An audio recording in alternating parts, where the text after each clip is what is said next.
Morning everyone, সবাই কেমন আছো? আশা করি ভালো আছো। আর আজকে হলো রথ, মানে শুভ রথযাত্রার শুভকামনা জানাই বা শুভেচ্ছা জানাই তোমাদের সবাইকে। আর এখন আমি রেডি হয়ে গেছি মামার বাড়িতে যাব বলে, কেন মামার বাড়িতে জগন্নাথ প্রতিষ্ঠা করা আছে, তো ওখানে ভোগ দেওয়া হবে, পুজো হবে। আর দুঃখের বিষয় একটাই যে মেয়েকে স্কুলে পাঠাতে হয়েছে, কেন তো স্কুল ছুটি নেই। তো একেবারে রেডি হয়েই বেরোচ্ছি, মামা বাড়িতে যাবো। টুকটাক যদি কিছু হাতে হাতে করার থাকে করে মেয়েকে নিয়ে এনে মানে আনতে চলে যাব স্কুলে। দেন তারপরে বাড়িতে একটু আসবো, স্নান টান করি, আবার ওকে নিয়ে যাব। তো আজকে আবার আছে ড্রয়িং ক্লাসও। আজকে আর অনন্যা আসবে না, বিকেলে ড্রয়িং ক্লাস আছে, তো সেখানেও দিয়ে আসতে হবে, মানে ব্যস্ততার মধ্যে। আর রথ থাকতেও রথটা নিয়ে বেরোতে পারবো না, কারণ রাস্তার অবস্থা খুব খারাপ আমাদের। বেরিয়ে তোমাদের দেখাচ্ছি যে কী কারণে, মানে রাস্তার অবস্থা এমনই যে আমরা রথ নিয়ে বেরোতে পারবো না। পুরো আমার বাড়ির সামনে কাল পর্যন্ত কাজ হয়েছে পাইপ লাইনের, যার জন্য পুরো খোঁড়াখাড়ি সব রয়েছে চারিদিকটাতে। তো ভেবেছি মেয়ের তো রথ আছেই, নামিয়ে নিয়েছি, তো বাবাকে বলেছি মালা আর মিষ্টি নিয়ে আসতে। বিকেলে যখন বাড়ি ফিরবো তখন একেবারে ঠাকুরকে মালা মিষ্টি দিয়ে ধূপকাঠি দেখিয়ে একটু ঘরের মধ্যেই মেয়েকে বলবো যে টেনে নে ঠাকুর ঘরটার মধ্যে। কিছু করার নেই। আর যাচ্ছে এমনিতে মামা বাড়িতে বঙ্কুর তো রথ আছে, ওই রথটাকে না একটু টেনে নেবে। আর কেন মামাবাড়ির ওখানে তো মনে এখনও ঘোরাঘুরি বা কিছু এখনও হয়নি, বাট আমাদের এই জায়গাতে পুরো ঘোরাঘুরি রয়েছে। তো বেশি কথা না বলে বেরিয়ে যাই, কারণ প্রায় এখন 9:30 বাজতে যায়। মেয়ে তো নর্মালি 8:10-15 মধ্যে বেরিয়ে গেছে। তো যাই হোক, কাজ করার ছিল যে কটা বাসি কাজ করে স্নান টান করে চা ঠাও খাওয়া হয়ে গেছে। তো এখন তাড়াতাড়ি করে বেরিয়ে যাই, বেরিয়ে গিয়ে দেখি কি করতে হবে। চলো, দেখা হচ্ছে মা বাড়িতে কি আবার। বেরিয়ে পড়েছি রাস্তায়। আর রাস্তার অবস্থাটা দেখে বুঝতেই পারছো যে কী অবস্থা। এই অবস্থায় কি আর রথ চালানো যায় রাস্তায় বলো? তো যাই হোক, আমি একটু খুব সাবধানভাবে এবার আস্তে আস্তে চলে যাই মামা বাড়ির দিকে। দেখো চারিপাশটা একটুখানি দূর দিয়েও দেখালাম। দেখো কিভাবে সব খুঁড়ে পাইপলাইন বসিয়েছে। আর চলে এসেছি এখন আমি মামার বাড়িতে। দেখছি মামি এখানে এখন জগন্নাথকে সাজাচ্ছে খুব সুন্দর করে, আর চারিদিকে ফুল ফুল দিয়ে সাজিয়ে দিয়েছে। আর এখানে যে সামনে মামির অলরেডি ভোগও রান্না হয়ে গেছে, মানে ঠাকুরের জন্য যে পরিমাণ ভোগটা লাগবে, তো সেটা মামি আগেই ভোরবেলা উঠে রান্না করে এখন ঠাকুরকে সাজানোর কাজ চলছে মামির এখনও। আর এই যে ভোগের মধ্যে এখানে অনেক কিছুই রয়েছে। যখন আমি ভোগের থালাটা আজকে সাজাবো তখন দেখাচ্ছি তোমাদের যে আজকে মামি 56 রকমের ভোগ রান্না করেছে। আর আমাদের জগন্নাথ দেবকে দেখুন কতটা সুন্দর লাগছে, আর তার পাশাপাশি গোপাল, রাধাকৃষ্ণ, লক্ষ্মী সবাই আছে।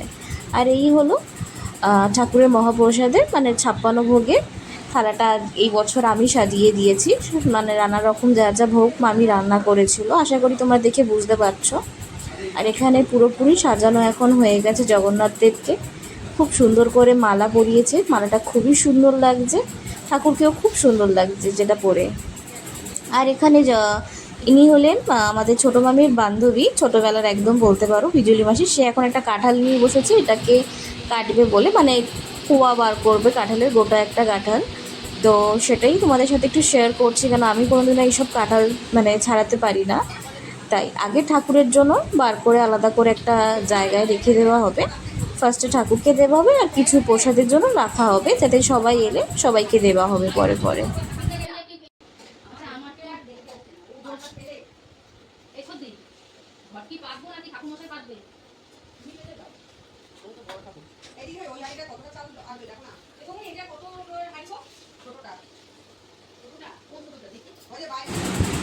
এখানে বাইরে সঙ্গীতা মামি একটা বড় স্টোভ ধরিয়ে নিচ্ছে, কারণ বাইরে যেহেতু এখন লোকজনকেও বলা হয়েছে, লোকজন বলতে সব নিজেদেরই, আমরাই আছি, তো রান্না বান্না তো করতে হবে। তো এখানে মামি অলরেডি ভাতে মানে যেটা রাইস হবে, রাইসের জন্য চেষ্টা করছিল জ্বালানোর। আর আকাশের অবস্থা দেখো, মেঘলা হয়ে গেছে, মেয়েকে আবার আনতেও যেতে হবে। শেষে না পারাতে আবার ছোটো মামিকে ডেকে নিয়ে এসে শেষে ছোটো মামি এসে এই স্টোভটা ধরিয়ে দিল। এটা অনেকটা বড় আর একটু রিক্সি লাগে, কেন অনেকটা পরিমাণ আগুন জ্বলে ওঠে যখন প্রথমে জ্বালানো হয়। তো আস্তে আস্তে মামিরা কাজ করছে। চলো একটু রান্নাঘরের দিকে যাই, রান্নাঘরে দেখি কি এখন করছে বা কি রান্না হচ্ছে। এখানে যে পনিরগুলো কাটা রয়েছে সেগুলো আমি এসে কেটেছি, আর এখানে সমস্ত সবজিপাতিগুলো সব মামিরাই কেটে রেখেছে, মানে রাইস এখনও প্রস্তুতি চলছে রাইসের, যেহেতু পরিমাণটা বেশি। আর এখানে বড় মামি আমাদের ঠাকুরের সমস্ত কিছু গুছিয়ে ফেলেছে, যা যা দরকার বা পুষ্পপত্র থেকে ভোগ সবই, ঘট সবই বসিয়ে দিয়েছে ঠাকুরের সামনে। তো ব্রাহ্মণ এলেই তখন পুজো স্টার্ট হবে। আর এখানে মামির সেই বান্ধবী মানে বিজুলি মাসি এখানে আলুর দমে প্রিপারেশনটা করছে, রংটা দেখে বুঝতেই পারছো। আশা করি যে গ্রেভির কালারটা। আর এখানে ঠাকুরমশাই চলে এসেছে বলতে না বলতেই, তো ঠাকুরমশাই পুজো স্টার্ট করে দিয়েছে। তো চলো শান্ত মনে এবার ঠাকুরমশাই পুজোটা দেখি, বেশি কথা না বলে।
আজকে আর আমি স্কুলে যাইনি আনতে, আজকে গেছিলো আমাদের ছোট মামা, আজকে মেয়েকে স্কুল থেকে এনে দিয়েছে, কারণ আমি তখন সেই সময় অঞ্জলি দিচ্ছিলাম পুজোর। চলো এবার বাড়িতে নিয়ে যাই মেয়েকে। আর বাড়িতে মেয়েকে নিচে স্নান হয়ে গেছে। আর দেখো আজকে আমাদেরও ঠাকুরকে সুন্দর করে সাজিয়ে দিয়েছে, সুন্দর গোপালকে একটা ভালো নতুন ভালো জামা পরিয়েছে মা। আর এই হলো আমাদের ঠাকুর, দেখে নাও সবাই। আর এখানে আমি মেয়েকে স্নান টান করিয়ে দিয়েছি, করিয়ে দিয়ে ভাবলাম যে মামাবাড়ির থেকে আসতে অনেকটা লেট হয়ে যাবে, যার জন্য সব কিছুই যখন রয়েছে তাহলে আমাদের বাড়ির জগন্নাথকেও আমি একবারে পুজো দিয়েই যাই। এই জন্য মেয়েকে একটু বলছিলাম যে নাও তুমি এবার আস্তে আস্তে করো, ঠিক আছে? কেন ও তো একদম ছোট, সব কিছু তো পারবে না। ওকে বলে দিচ্ছিলাম, দেখিয়ে দিচ্ছিলাম, ও সেই মতনই করছিল। ও খুব ভালো করেই করেছে। এই দেখো সবাই দেখে নাও, শ্রেয়াংশী আজকে নিজে নিজে ঠাকুরকে পুজো দিতে এসছে, ওর রথের জগন্নাথকে।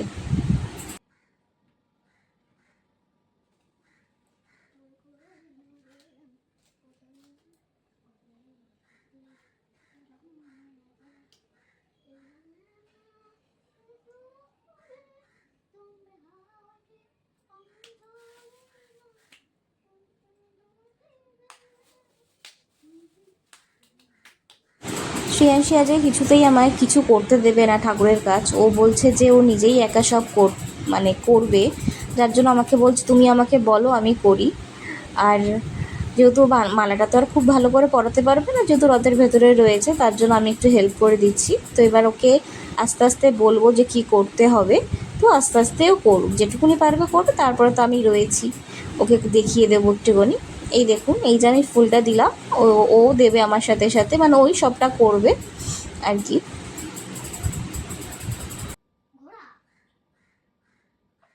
এখানে ঘরে আমরা জগন্নাথদেবকে পুজো দিচ্ছি, আর বাইরের ওয়েদারটা দেখছি এখন ঝমঝমিয়ে বৃষ্টিটা নামলো।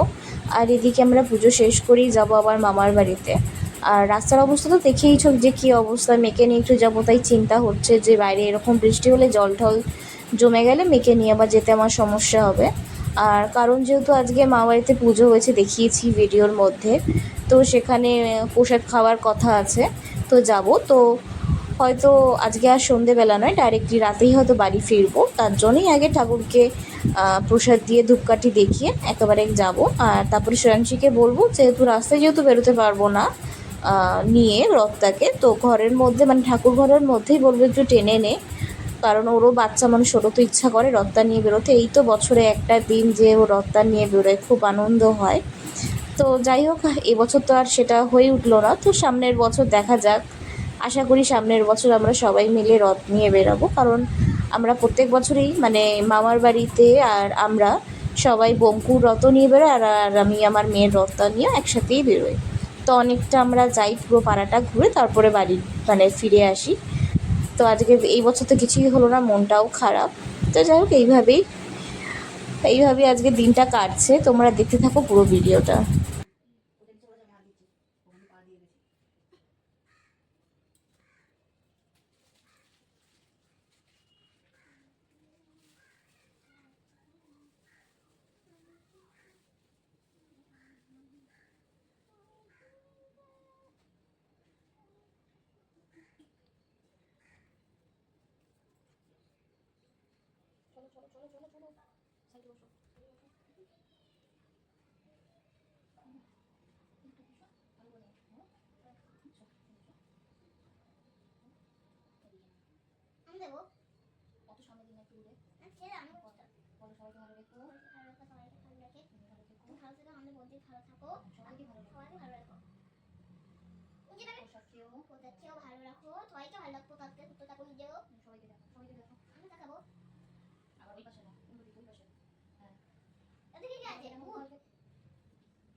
আবার এই পাশে ঘুরি, এই পাশে বলবো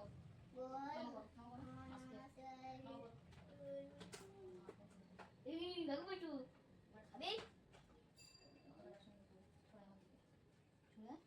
আমার দিকে সরে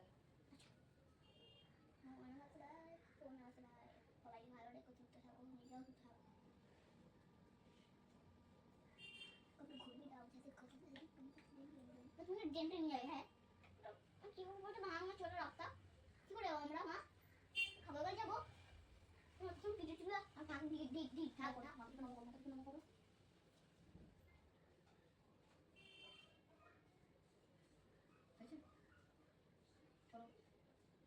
চলো বলে দিয়েছো, এসো যেটা মনে করবো।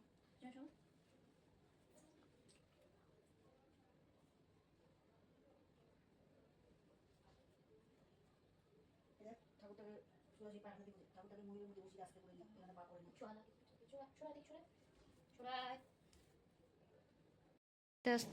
আমি শ্রেয়াংশীকে বলছিলাম যে একদম রথটাকে আস্তে আস্তে করে টানতে, কারণ মানে এই জাস্ট ঠাকুরকে প্রসাদটা দিয়েছি, আর ধূপকাঠিটাও মানে ধূপদানিটার সময় ধূপকাঠিটা বাইরে দিয়েছি, পড়ে যাতে না যায়, তার জন্য একটু বলছিলাম যে একটু আস্তে আস্তে চালা। তো করে দিয়ে বেরিয়ে পড়বো। আর চলে এসেছি মামা বাড়িতে। এখানে এখন মেয়েকে রাইস আর পনির খাওয়াতে বসে পড়েছি। আর মেয়েকে খাওয়ানোর পরে এখানে এই যে দেখতে পাচ্ছ লাস্ট ব্যাচ হলাম আমরা। তো আমরা এখন সবাই খেতে বসে পড়েছি। চলো মেনুতে কি হয়েছে দেখাই। আজকের মেনুতে বলেইছিলাম রাইস, আলুর দম আর পনির। এটা হলো আজকের আমাদের ঠাকুরের ভোগের আর কি প্রসাদ। আর তার সাথে লাস্টে ছিল চাটনি আর পায়েস।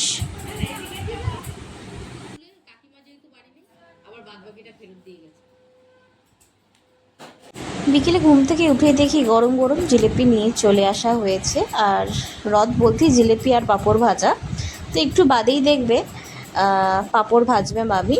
চলো, তো দেখতেই পাচ্ছ, দেখো বলতে না বলতে পাঁপড়, দু রকমের পাঁপড় ভাজা আর জিলিপি চলে এসেছে। আর আজকের আমার ভিডিওটা এই পর্যন্তই। সবার ভালো লাগে লাইক কমেন্ট শেয়ার করবে, আর আমাদের চ্যানেলটাকে সাবস্ক্রাইব করে দেবে।